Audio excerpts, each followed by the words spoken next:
ମୁଁ ସ୍ମିତା ଆପଣ ସମସ୍ତଙ୍କୁ ସ୍ୱାଗତ କରୁଛି ଲର୍ନ ଇନ୍ ପାଇପଲାଇନ୍ ଚ୍ୟାନେଲକୁ। ଏହି ଚ୍ୟାନେଲରେ ଆମେ ପାଞ୍ଚ ଧାଡିରେ ମହାପୁରୁଷଙ୍କ ଜୀବନୀ ବିଷୟରେ ଜାଣନ୍ତି।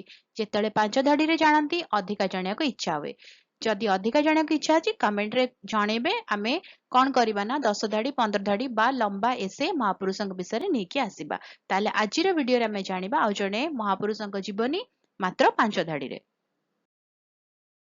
ସାର୍ ଦିନସା ଏଡଲୁଚି ୱାଚା ଜଣେ ଭାରତୀୟ ରାଜନୈତିକ ନେତା ଏବଂ ଭାରତୀୟ ଜାତୀୟ କଂଗ୍ରେସର ପ୍ରାରମ୍ଭିକ ସଦସ୍ୟମାନଙ୍କ ମଧ୍ୟରୁ ଜଣେ ଥିଲେ। ସେ ଭାରତର ଅର୍ଥନୈତିକ ନୀତି ଗଠନରେ ଗୁରୁତ୍ୱପୂର୍ଣ୍ଣ ଭୂମିକା ଗ୍ରହଣ କରିଥିଲେ ଏବଂ ସ୍ୱଦେଶୀ ଶିଳ୍ପର ଜଣେ ଦୃଢ ପ୍ରବକ୍ତା ଥିଲେ। ସେ 1901 ମସିହାରେ ଭାରତୀୟ ଜାତୀୟ କଂଗ୍ରେସର ସଭାପତି ଭାବରେ କାର୍ଯ୍ୟ କରିଥିଲେ।